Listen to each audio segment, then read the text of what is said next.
All right, so what is the time now?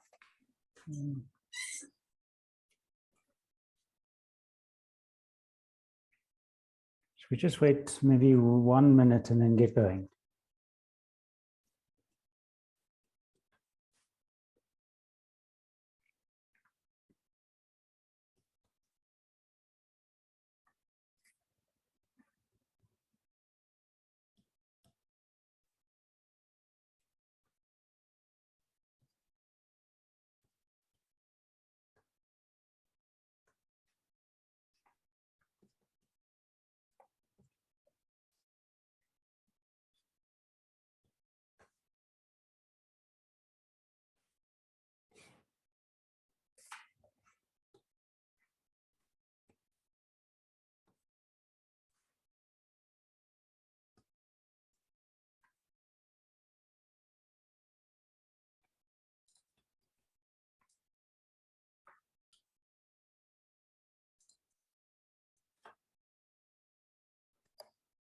Okay.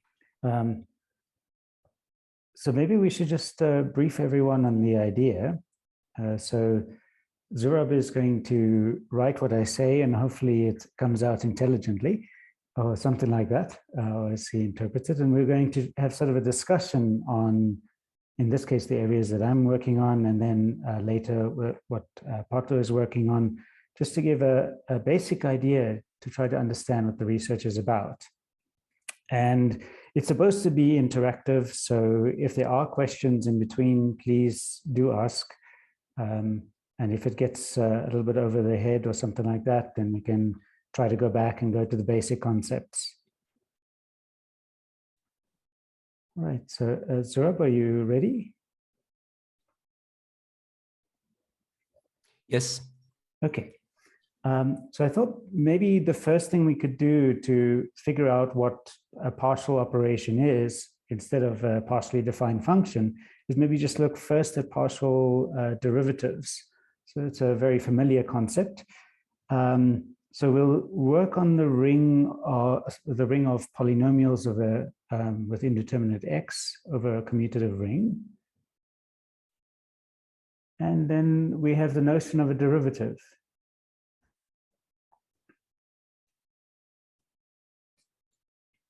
So it's the usual one. I don't know if we should write it out, just that if you take the derivative of a power of x, it's the power times x to 1 lower power, and derivative of a ring element from R will be 0.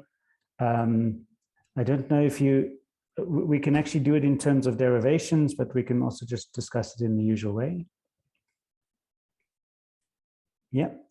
So from this ring, we can also create a tensor product ring. Right? So if we've got Rx and Ry, those will give us two rings of polynomials indeterminates in X and Ry. We can make the tensor product Rx, tensor product Ry. And this would be equivalent to the ring of polynomials in X and Y.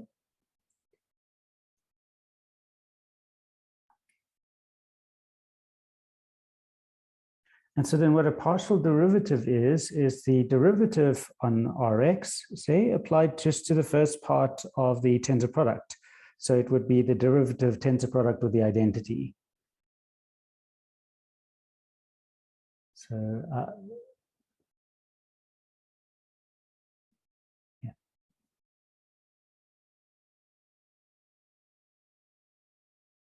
I don't know how you want to denote a partial derivative, Zurab. Normally we have sort of ddx and del x. I don't know if you want to use that notation. I was hoping for some guidance there. So how do you want me to denote the derivative? So we write ddx for the prime. So we'll use an alternative notation for prime as ddx.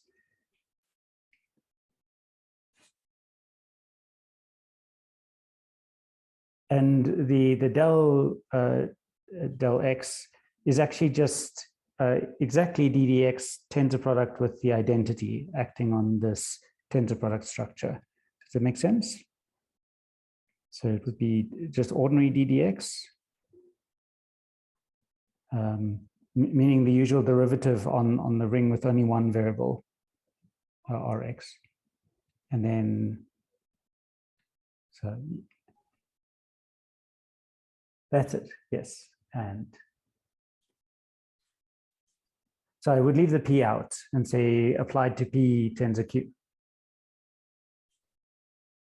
I'm assuming when you write P and Q here, you mean polynomials in X and polynomial in Y. Is that correct? Yes. Mm-hmm. So you can, instead of saying ddx applied to P tensor with 1, it's rather ddx tensor 1 applied to P tensor Q. Sorry, I don't get it. Okay, so can I dictate? Would that be all right? Sure. ddx tensor 1, and put all of that in brackets and apply to P tensor Q. And then what I would normally do is I write the first so the outer ddx that you wrote right at the beginning with del's, that's perfect. But the inner one inside I would write with normal d's to indicate it's not just a derivative on the univariate polynomial ring. So that's where you are on the leftmost side. You've written del over del x. And I would just write normal Roman d over dx. Right, yeah, sure. And Amoto would like me to write it. Like this? That's it, yes. Okay, so, thank you. Sorry. That's right. We'll blame COVID or the speaker, one of the two. So well, the problem here is that you are defining for us something right here, a tensor of two things, without having defined this separately first. That's why I... Yes, so that would be the, well, so actually the tensor product is del over del x. Oh, so this should also be D. This should also be ordinary D, Roman D. So what I had before was not bad. It's just that there's another notation for it as well, right? Yes. I'm using sort of the undergraduate notation, which is the ordinary derivative with d's and the partial derivatives with del. And so that tensor product ddx tensor 1, that is your partial derivative. Yeah. And so that's the sense of partial that I'm going to use, is whenever you can take an operation tensor with 1 and that operation that results, that will be the partial version, but it's going to be a little bit more tricky depending on the context that we speak in. Perfect. So it's not partially defined, although we will speak a little bit about that after this. So that's the idea behind a partial operation. And so we can do the same. So if we have matrices, so we're going to only work with square matrices for now. And should I remind everyone about the trace of a matrix? So maybe, okay, trace, if you've got, do you just want to write sort of an arbitrary matrix? We can do 2 by 2, I guess, would be fine. I don't think we have to do the general case.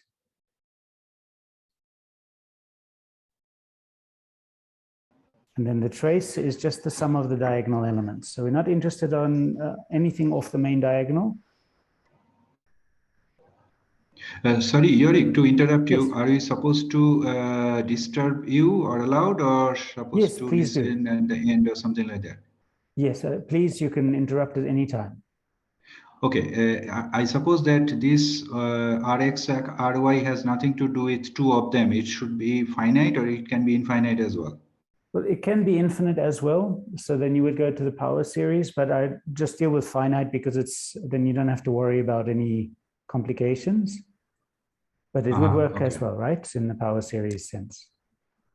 Then matrix will be a little bit of problem, right? If you have infinite matrix. Yes, in the case of infinite matrices, you do have problems. So you only allowed certain types of matrices, with those which are bounded in their norm, right? So the trace, when you take the trace, the diagonal elements must be bounded and converging if you take the sum. And so we could do the same story also in infinite case, infinite dimensional case. But let's just do finite for now, because then we don't have any complications. Is that okay? Okay, sure. And Zurab, that would be trace of M is A plus D rather than the matrix equal to A plus D.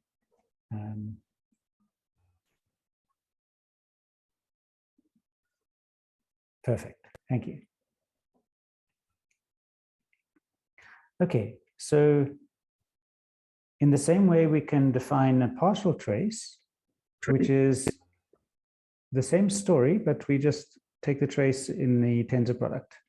So trace tensor product 1 applied to some matrix M.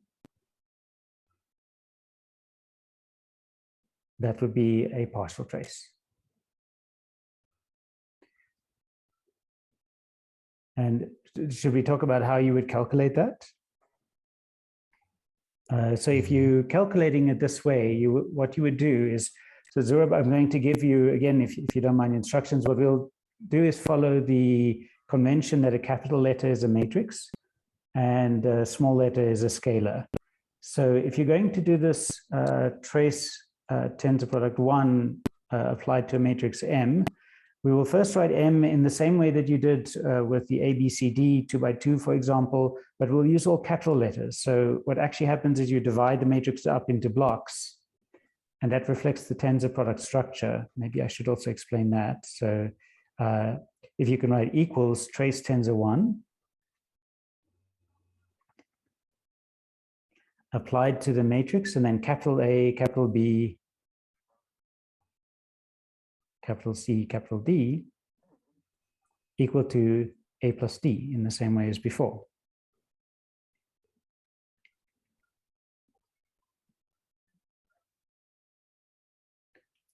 Okay, so I should just mention there is some confusion. I mentioned about block and partial traces. It depends on where you read whether things are called block traces or partial traces, because of the symmetry. If you have the tensor product U with V, it's isomorphic to the tensor product of V with U.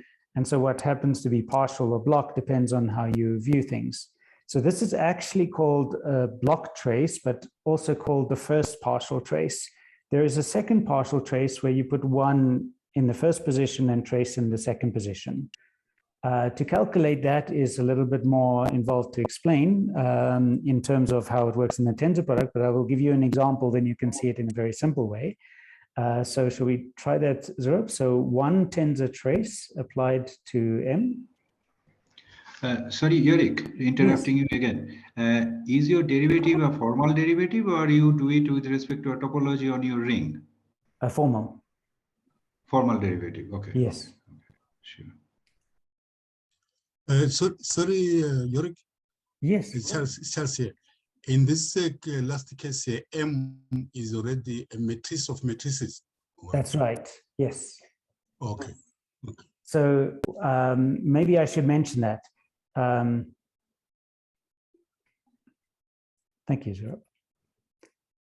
If we have a vector space of square matrices, so Zurab, can you write also maybe in yellow, that's a good idea, that we'll call it Mn for the n times n matrices, so M subscript n.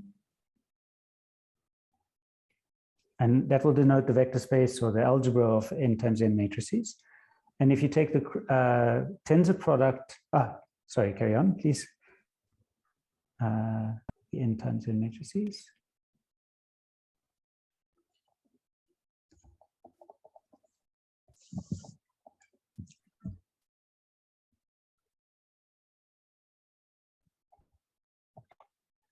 Must I say n times n matrices?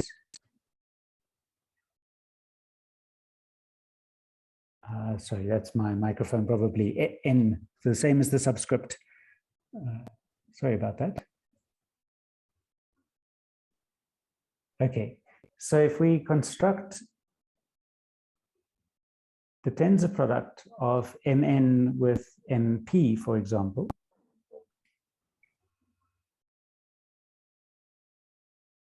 this is equivalent to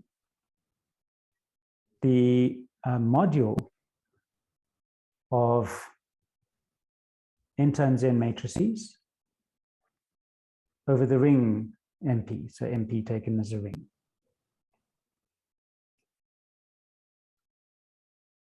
Module of n times n matrices with entries in Mp.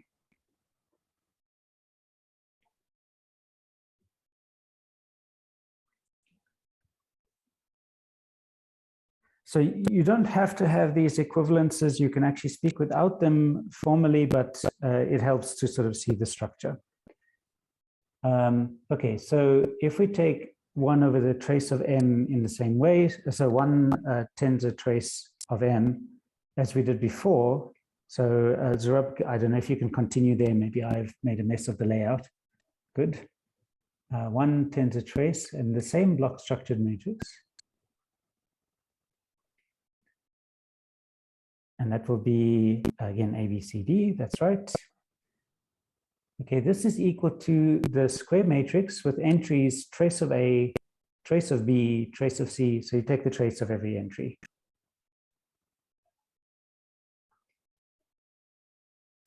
So this is in the literature, especially where block and partial traces both appear. This is called the partial trace. And the other one is called the block trace, but they are both kinds of partial traces. Just like you would have partial derivatives in X and Y, depending on which side of the tensor product you're looking at.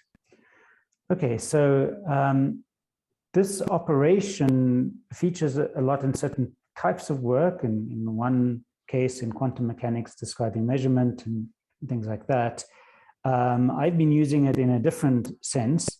But I'm interested in looking at what other kinds of operations can you do in this way with some extra features. So what are the features that you look at? The first is strength. So there is an axiom of strength that you have for the trace, which is, Zurab, do you want to write strength, axiom of strength? Or something like that?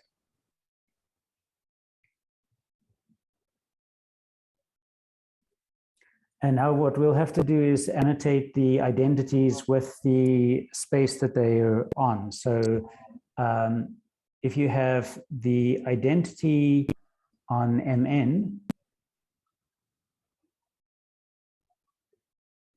so just 1 and then subscript Mn. So on these matrices. So Mn is the vector space again. So M subscript N. So to subscript of subscript. Sorry about that. And tensor product, let me just see. Tensor product with the identity MP. Tensor product trace. And now we're going to write something sort of obvious, but hopefully it will be clear in explanation. So trace TR and put the brackets around the second pair. Should be equal to 1 Mn tensor 1 MP with brackets. So the parentheses around the first pair, tensor TR.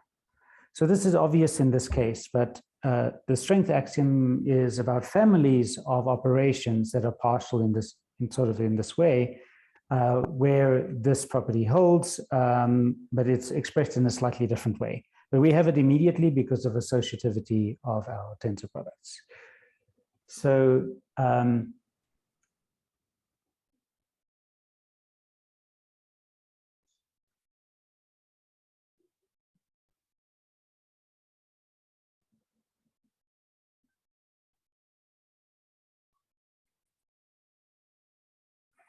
right. in the place of TR. And what we'll also do is generalize over this one MP tensor TR as well. So that's the direction that Selinger and his colleagues went in for the partially traced categories.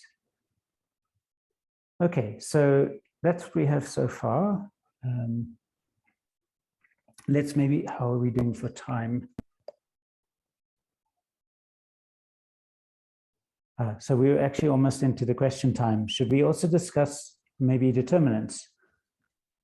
So you can not do the same story for determinants, but you can to some degree. You can have a similar construction, but not determinants in the usual sense. We need a different type of determinant. So maybe we should describe that very quickly and say that there is a similar construction. The setting will not be the usual tensor product, but rather the set of all tensor products of matrices from the general linear group. So shall we use the notation GLN to denote the general linear group, the group of n by n invertible matrices?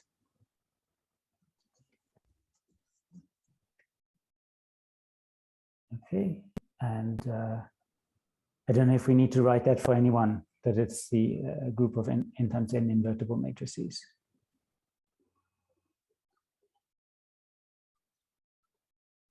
Okay, I'm sure that will be fine. If anyone doesn't know, they can ask. Good. So you mean over a ring or over a field? This actually, in this case, we'll take over a field. Thank you.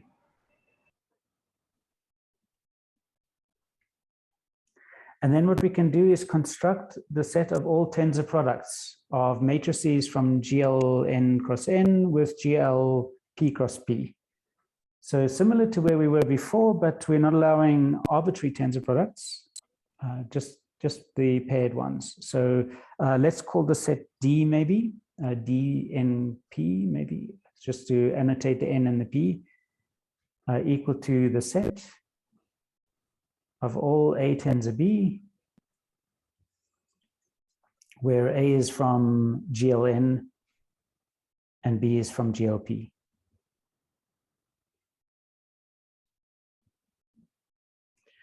So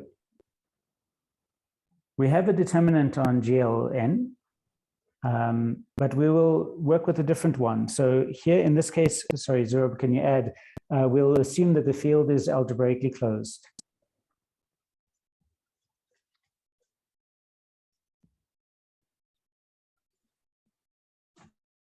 Right, so in that case, what we can do, instead of taking the determinant, we can take the nth root of the determinant. So if A is in GLN, we'll write the determinant as the nth root of the ordinary determinant of A. So I normally write the nth root determinant with a capital D and the ordinary determinant with a small d.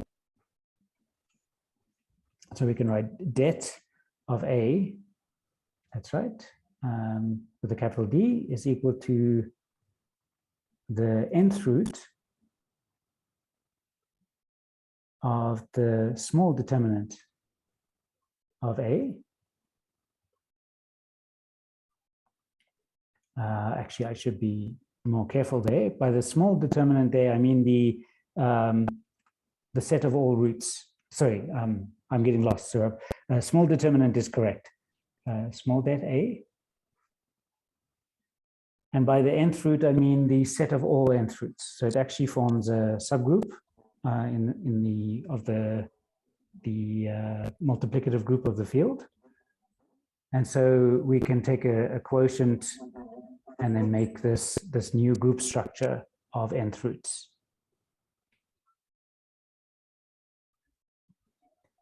Okay, so let me describe it a bit more. Square root n of A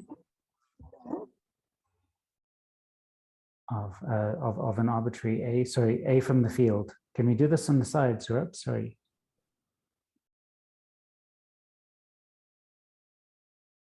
Is equal to the set of all B such that B to the power n is equal to A.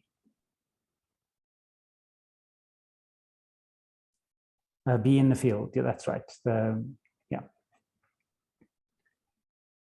Okay, so this This forms a group, and then this determinant lives in the quotient. Sorry, a normal subgroup of the multiplicative group of the field. So when we calculate this capital Det of A, we're now back in groups, but you can turn it back into a field. Maybe we should describe the field operation. So if you've got an nth root of A plus an nth root of B, so that will also be on the side, so just under the square root n of small a. If you have square root n of small a plus square root n of small b,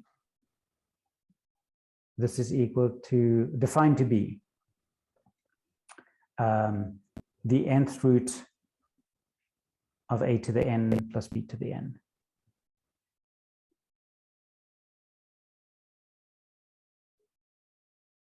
So if you work in this way, you can define addition and you actually get a field. So we're actually working again in a field, but a different one to the one we started.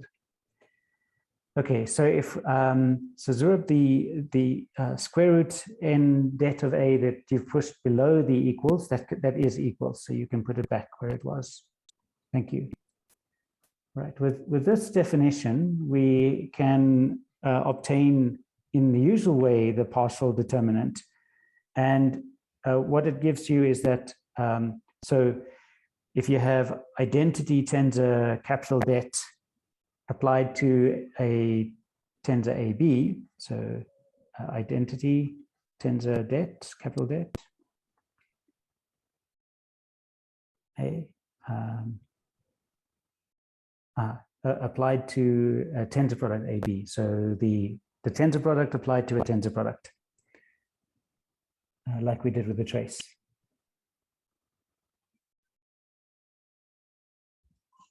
That's it. This will give you a tensor Det B.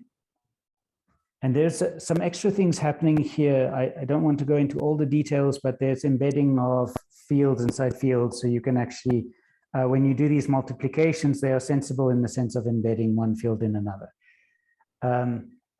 So we get that partial determinant property, and we also get a second property which I haven't described yet for trace. So maybe we should do that quickly with trace. Are we over time?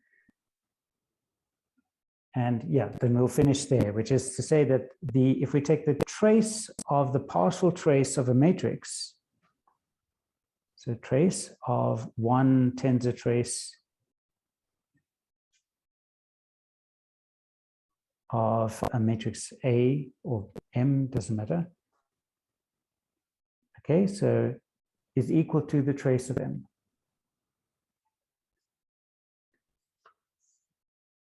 And this is one part of this so-called vanishing axiom.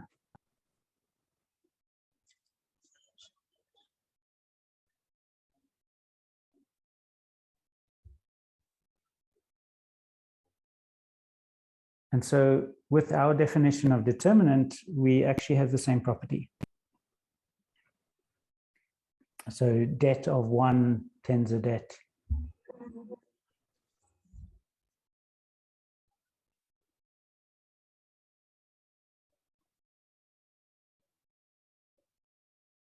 Det of M, it could be, so it's going to, sorry, I'm lying, it's A tensor B.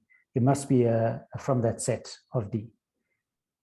Okay, will be equal to the Det of A tensor B. Okay, so maybe just to finish off, why do we look at all these partial operations? So in my case, I'm studying quotients which take a tensor product to one of the two.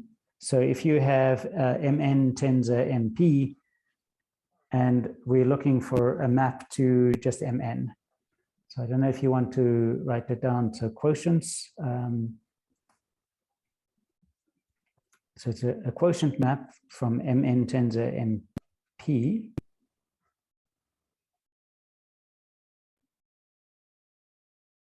just to Mn, or yeah, just to Mn.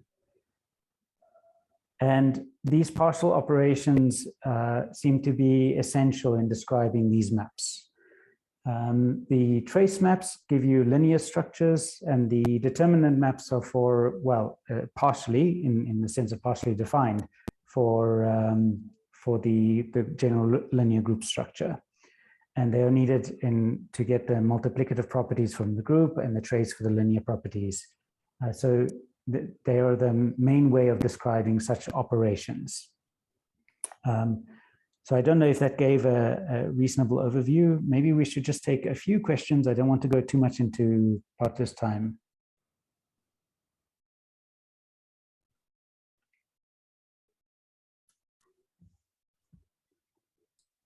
So for me myself, Yorick, I'm going to study this, what I've written down, because I only understand half of what I wrote. Okay. And then I'm going to get back to you on questions, about questions. I think what made me struggle to understand is that we were writing a lot of formulas here, but not sufficiently many diagrams like this to show what maps are we dealing with. Okay. So I'm used to thinking in terms of first writing the domains and the codomains of maps before defining what they are. Right. Rather than extracting this information from formulas. So what we can do is, I think I'll still give a NITheCS seminar at some point, and maybe I'll explain a little bit more there. But I don't want to run into Partha's time now. So if that's okay, maybe we can I'll speak a bit more about it at another stage. Well, I mean, sure. The point of the seminar is for us to kind of talk to each other, right? So I'm going to come back to you with questions, but on a different occasion. Sure. Good. Thank you. Can I ask? Yeah. When you are writing this a to the power n plus b to the power n, its nth root is root a to the power. Sorry. Yes. Nth root of a plus nth root of this equation. Yeah. Yes. Yes. So you are in the field Zn, right? So Zn is not a field if n is not a prime. Yeah. Sorry. Yes, I meant in the ring Zn. No, yeah, it's because in well, general. No, it's Sorry. not true. It's not true, Yorick. In general, that identity holds. Say, take 4. No. So this is a definition rather than an equality. So he is giving a definition of addition like this, but I'm saying So what happens is your a to the n takes your root and turns it into a single element, and your b to the n does the same. Now you can add them in the original field, and then you can take the square root again. So it's because of the way that every element has an nth root because of that it's algebraically closed. And so when you make these sets, so the a and the b here is a coset of roots of something. And so when you take the nth power, you get back to that single element from the field. Does it make sense? Yes. When you said it, I got it. But I'm saying that how do you select that element from that coset? Well, it's unique because when you take the power, this is actually just taking the power element-wise in the set, so of every element in the set, but the answer is always 1, so you get a singleton. So not one identity, you get a singleton. Okay. Yes.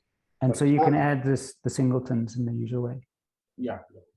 I would like to ask, since we are there, the left-hand side of root of n, root of a plus n root of b is not n root of a to the power n plus n root of b to the power n. No. It's defined this way. Sorry, I'm going to point back at you. You help me write this. Yeah. No, it's a plus b. It's definitely, so it's not the usual addition. So it's not trying to recoup the addition from the underlying field. It's a new addition. Yeah. New addition. So in the right-hand side, we still have n root of a to n plus b to n. Okay. Thank you. Sure. Is it really meant to be a to the n plus b to the n inside there? Isn't it just a plus b on the right? Yes. Yes. No, it The has to question I was be because you have to asking- get the singleton.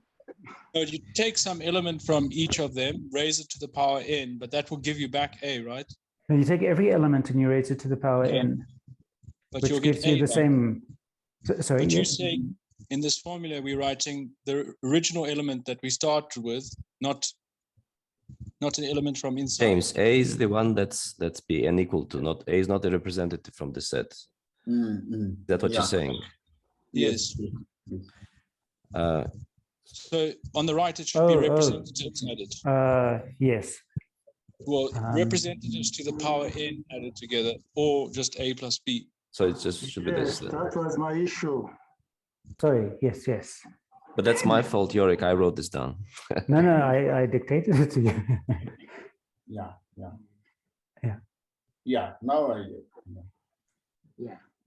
Yorick, do we have such a closed field where these kind of things always happen unless we define it like Yes. this? Complex numbers. Yes. Yeah, okay, now it happens. Yes. Okay. Previously not. Okay. Yeah.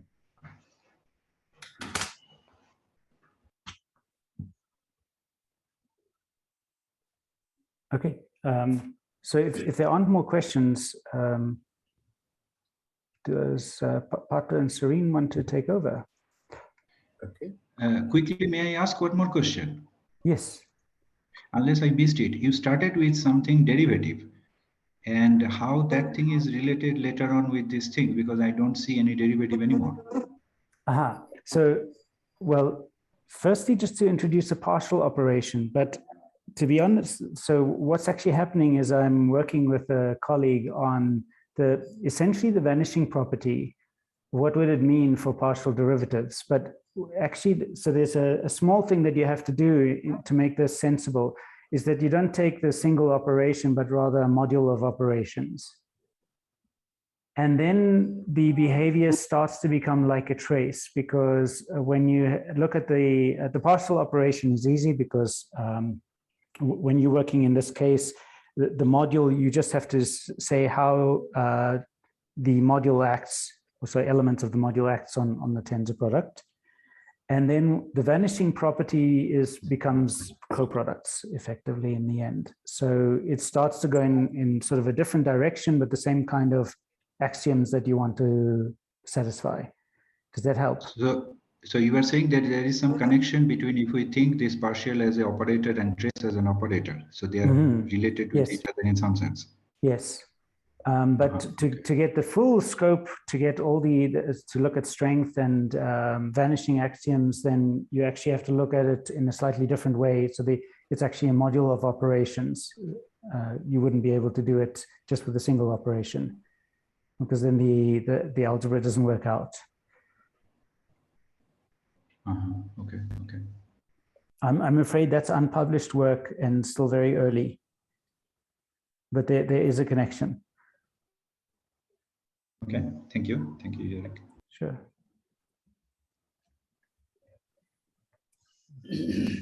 All right. So shall I hand over to Partha now? Otherwise, well, I don't mind if anyone minds running a bit late. Partha, do you want to? So I think Serene will be writing. Is that correct? Okay. Yes, I just need permission to share. I don't think I can do that. I'm gonna do that just now. I stopped this recording and I'm gonna start another one. I hope I can do that. Let me also unshare.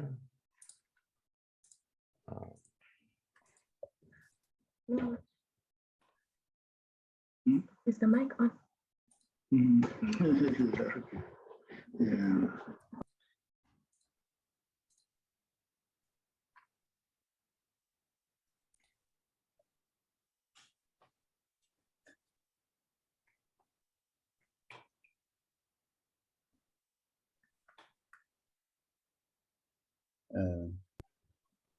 Partha, do you want to maybe start? Okay, is Serene ready? I just want to wish good luck to Sirin because it wasn't easy at all. It was very hard. Yes, I'm ready. Okay, thank you. Good afternoon, everyone. So I'll be speaking about these strange animals, internal neighborhood structures. Independently, all of them are known.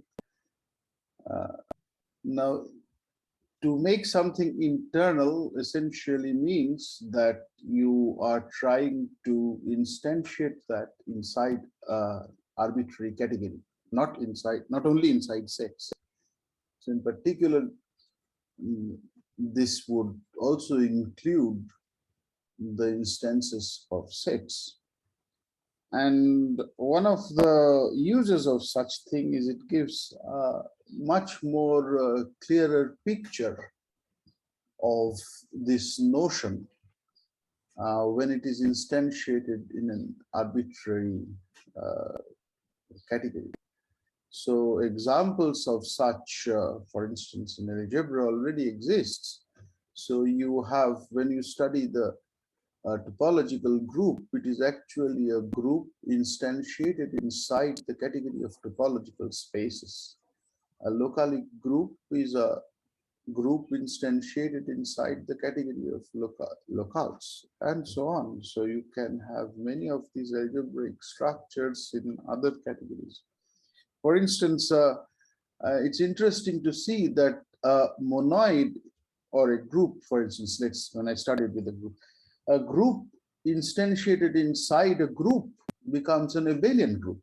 So it becomes quite interesting. Then if you instantiate a monoid inside the category of abelian groups, what you get is a ring. So you see several connections start surfacing between very disparate objects, and so that is a revealing feature.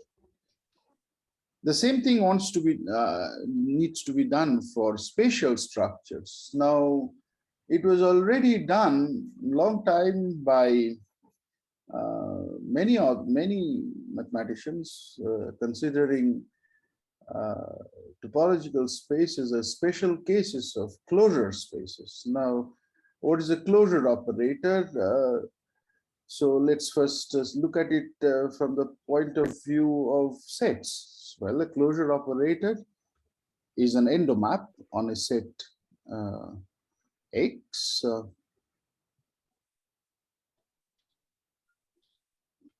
Is an endomap. Is a map so on? From X to X is a map.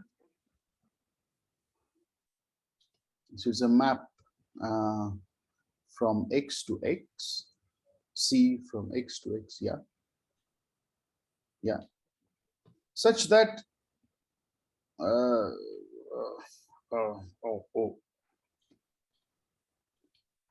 so yeah. So usually it is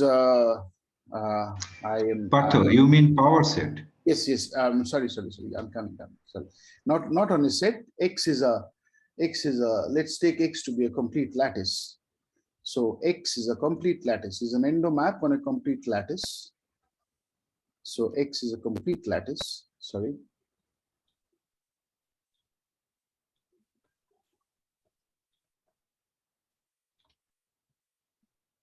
And an endomap such that it is monotone. So X less, if you take two elements X and Y from X, one less than the other, X is less than or equal to Y implies Cx is less than or equal to Cy. So it's monotone. It's extensional.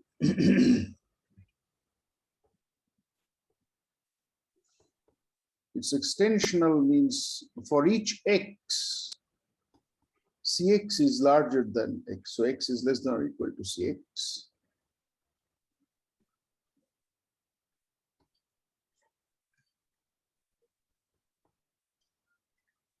Larger, yeah.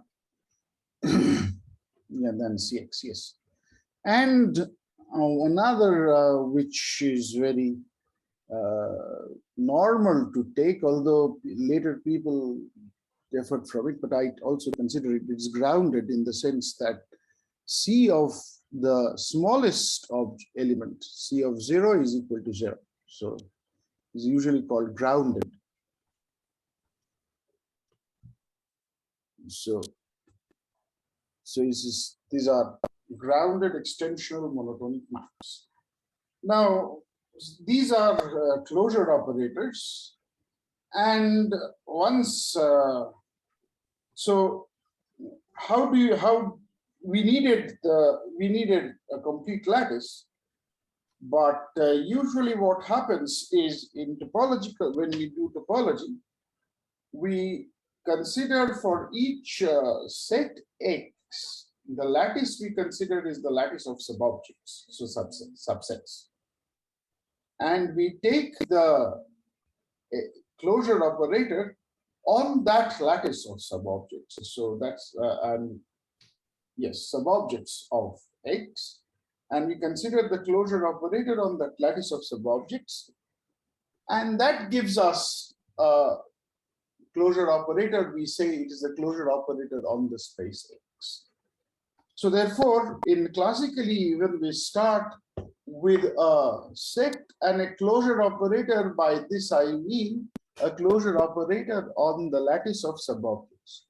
Immediately, when I see this, I immediately can think of such an operation being possible to define in a category, but I need to have something called subobjects. I always have subobjects. They are nothing else but equivalence classes of monomorphisms.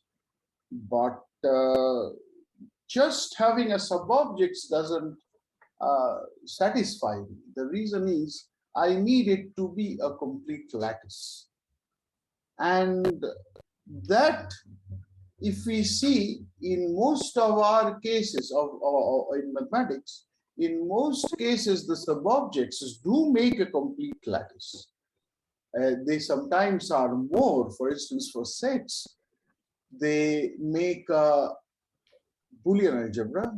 For topological spaces, the subobjects, they make again a Boolean algebra. But for measurable spaces, only they make a sigma algebra. And then for groups, rings, and wherever we see it's the completeness picture is always there.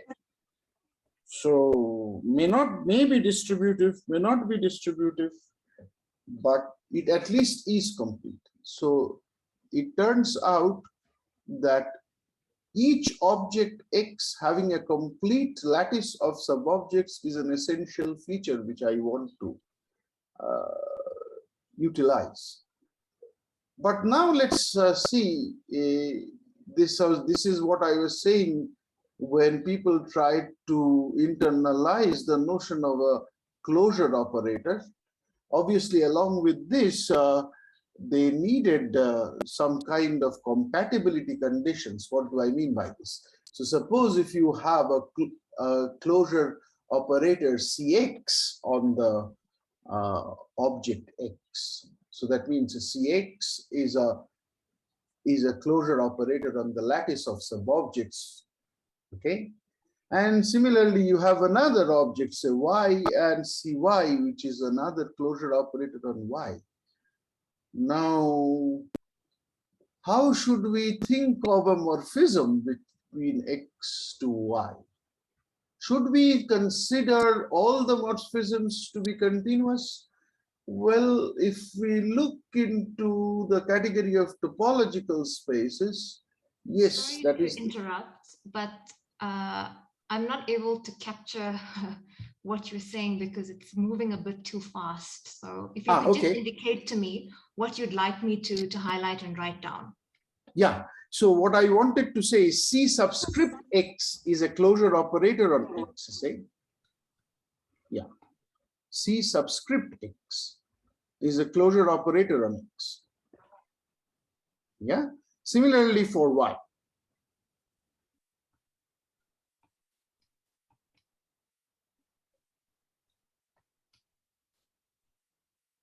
Do you mean X or sub X? As I said, we will make use of this abuse of notation to say it's a closure operator on X to mean it is actually a endomap on the subobjects of X. That's how we use it in, yeah.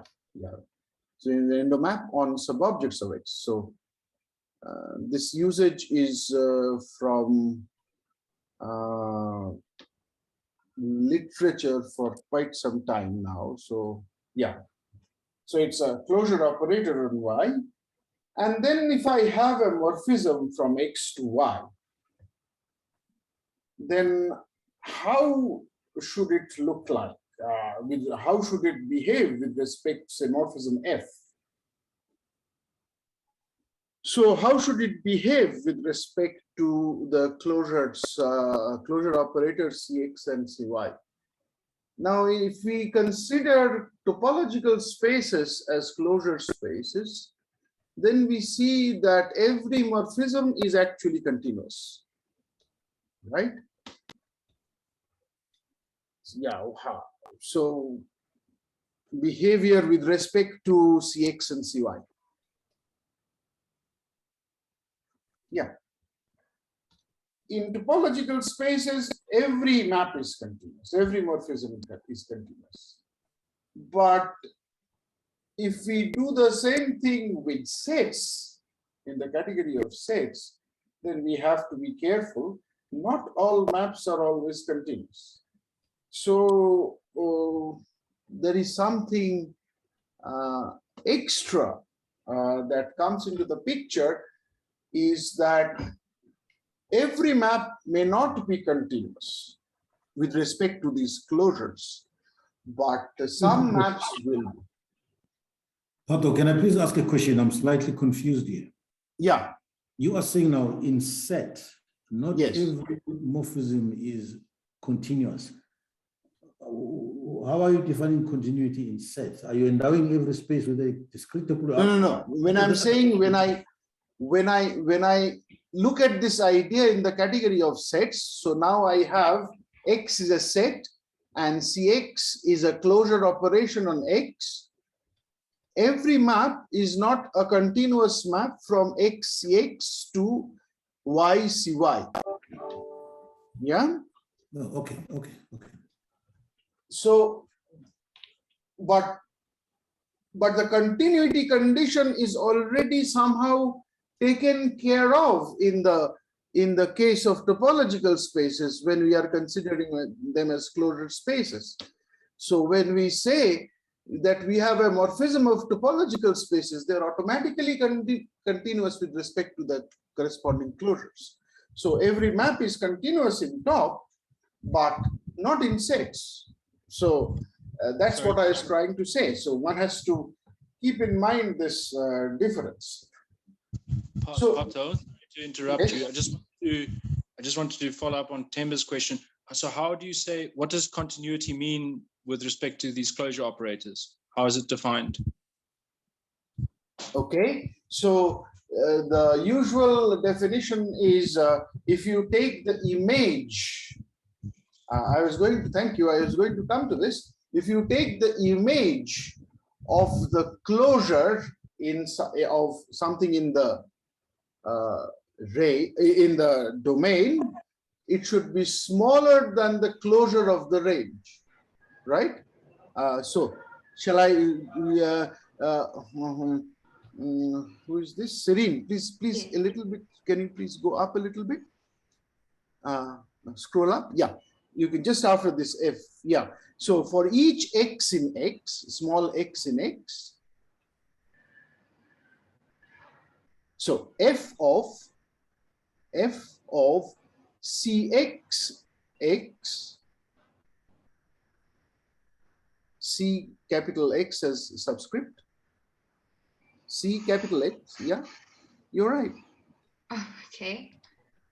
C capital X? No, C capital X of small x.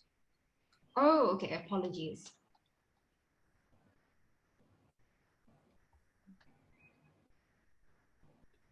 Yeah, is smaller than, is less than or equal to Cy of fx. So you can look upon this as saying we will say things which are very close to things which are close to x are mapped to things which are already close to fx. So that's sorry, Partha, to interrupt you. Do you already have a topology, or you get the topology using the closure operator? I have not spoken about topology at all. I'm saying that there is a closure operator on X, and when should I consider F to be continuous with respect to Cx and Cy? So that is then this condition written in pink says that that is precisely the condition which I would demand to say that F is continuous with respect to Cx and Cy. Is it clear? Okay, okay. Yeah. Yeah. So will that imply that, or corresponding to this definition, then this Cx Cy will be Kuratowski closure operator? No, I have not said it. It may not be Kuratowski. I'm saying it for just closure operators which are extensional, grounded, and monotone. It may not be additive. It may not be. Yes. Yeah, nothing. Okay. So just as I indicated, if you take the case for top, every morphism F satisfies this. But in the case of sets, you can have instances of X, F, Y, Cx, and Cy where this fails to be true. Okay, so now once I start looking at this condition, one starts to wonder what is this F of Cx and F of so what is this image? And this brings us to the notion of a factorization system in a category.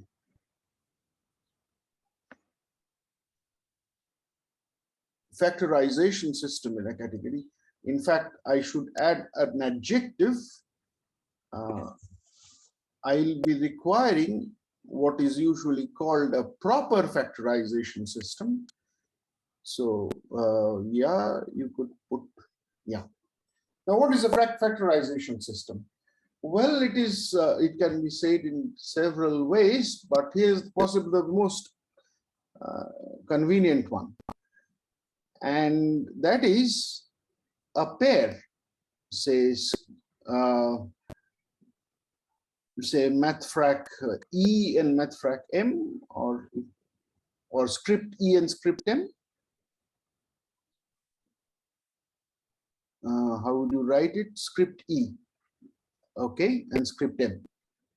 Yeah, a pair of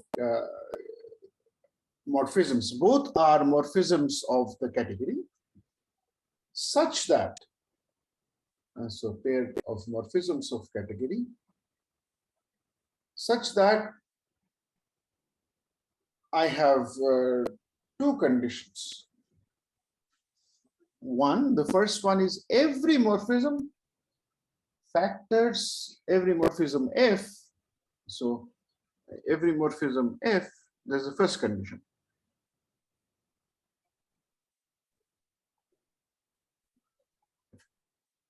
F factors as, it would be better if you draw the diagram, Celine. Just take, yeah. Just take it up. Yeah, and an arrow, an F, and you show that this factors through an E morphism, and then first an E morphism, say small e, going to another dot, yeah, and then complete this an arrow M, yeah, going up, yes. E coming from script E and M coming from script M. Okay.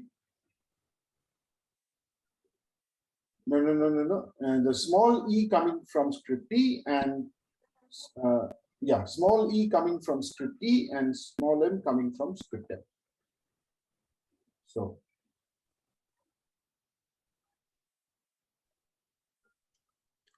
Now, should you write it there, or you should write E belongs to script E and M belongs to script M?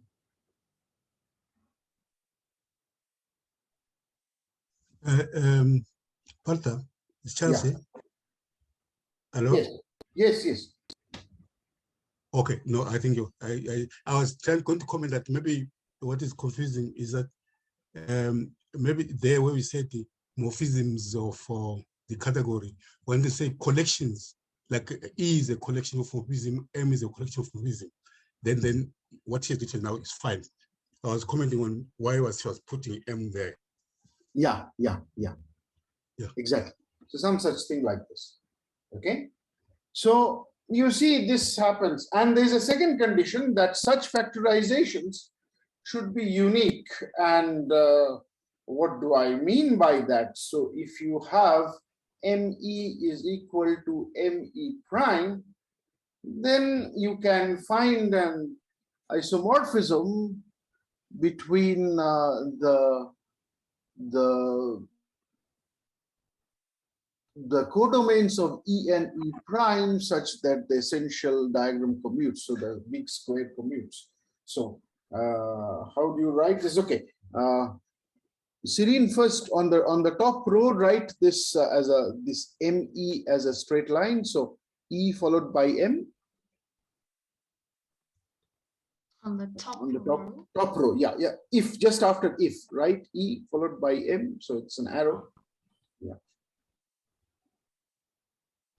No. E is the morphism. Apologies. So where do I write? Yeah, a dot, then an arrow, then an E. Okay, to another dot. Yeah, and then the same thing, another dot. Where shall the dot go? No. E should come on the top of this arrow. Yeah. Followed by another dot. And then an arrow between. And something similar below, another row of such things. You can copy this and just change this E and E prime, E to E prime and M to M prime.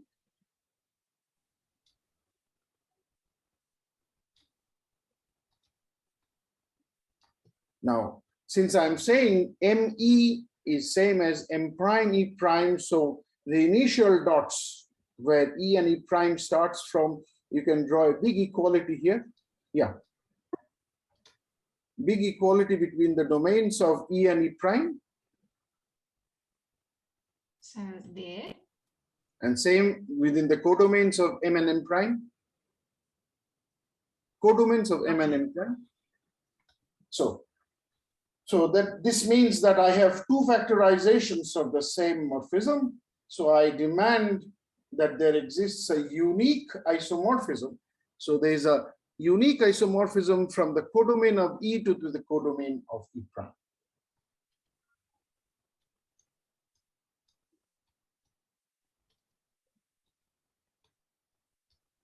From the codomain of? E, yes, from the codomain of E. Yes. To the codomain of E prime. Ah, okay. So could I just put the arrow there? No. There'll be a middle arrow in the middle. Arrow between the middle ones. Okay. Yeah. Can I let it go there? Yes. So that's an isomorphism.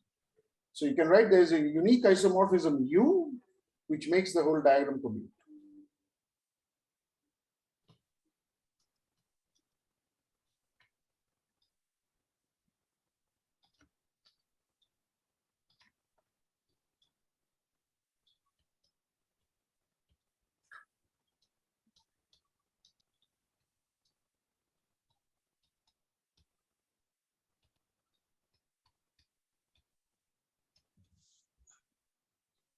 Yeah, you need to put that level. Yeah. So you see, this is already there for our surjections and injections in sets, and same for similar things you can see elsewhere. So I need, and then if I look if I further say that my script M, these are some special monomorphisms, and my script E's are some special epimorphisms, what I get is a subobject. What I get is a proper factorization system. So with a proper factorized, so I need a category where I have a proper factorization system, and then I can speak about the subobject lattice of an object with respect to this factorization structure. Okay, and then I can speak about, remember, this is now a completely different animal. This doesn't sit in that category. So this is I demand that this animal, which is the subobjects of X, is a complete lattice. So this is my starting point. And then from here, I can define what is a closure operation, but I go a little step back, one step further back. I instead define a neighborhood system on using these subobjects. Once I do this, I can define my closure operation, and therefore I can have this notion of a space internalized inside several arbitrary categories. So for instance, if I do this inside the category of sets, I get what are usually known as our topological spaces, but we can get in fact, something more. There are much more general things that I can get. If I do this in the category of topological spaces, I get what are known as bitopological spaces. So you see, bitopological spaces turns out to be a special case. If I do this in the category of locales, I get much more general objects, but if I choose my neighborhood system suitably, I can show that every locale automatically has this kind of a neighborhood structure, and so they are in this sense an internal space in itself. So this approach also generalizes the notion of the theory of locales in a conservative way. If you take for instance, if you take the category of groups, and instead you take the closure operator, if you take the normal subgroups, it turns out to provide a very good example of an internal space inside groups. So there are several examples of this, and you can mimic this in several other cases. But much more interestingly, take any category where you have this kind of a structure, then you look into the category of its bundles. Now, what is the bundles? So you look into maps coming into a particular object X. Those make the category of bundles over X. Over the bundles, you can also have a similar structure. So the same structure that you had on the category induces a similar structure on the category of bundles. So this makes many other things possible, which was not earlier taken into consideration while we were looking into, say, topological spaces even. So with that, I will stop. I think I have consumed my time. We have some new results. We have recollected all the old results, but we have some new results also. Yeah, so with that, I'll stop. And questions and clarifications, please.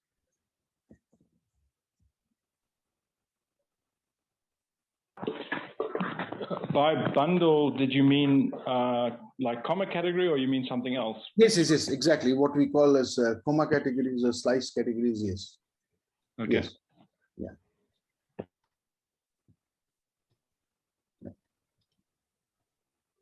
Not splice, slice.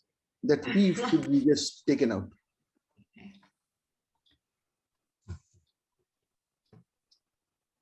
Yeah. Or another name, as James said, comma category. COMMA.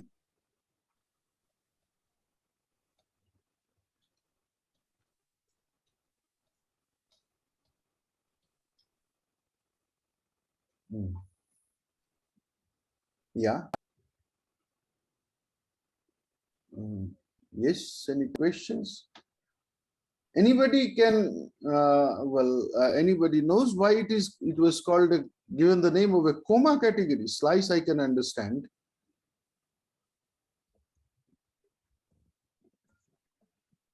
The name seems yes, to because like... Bill Lovier wrote it with a comma in his thesis, if I'm not mistaken. Okay. All right. Okay. Yeah. Any questions? Perhaps what we could do is we can take the slides from both sessions and just distribute it afterwards. I think we should probably also put it on the website where we publish the video as well, right? Yes. So if there are no questions specific to the talk, I'm going to stop the recording. Otherwise, I'll wait more. Okay.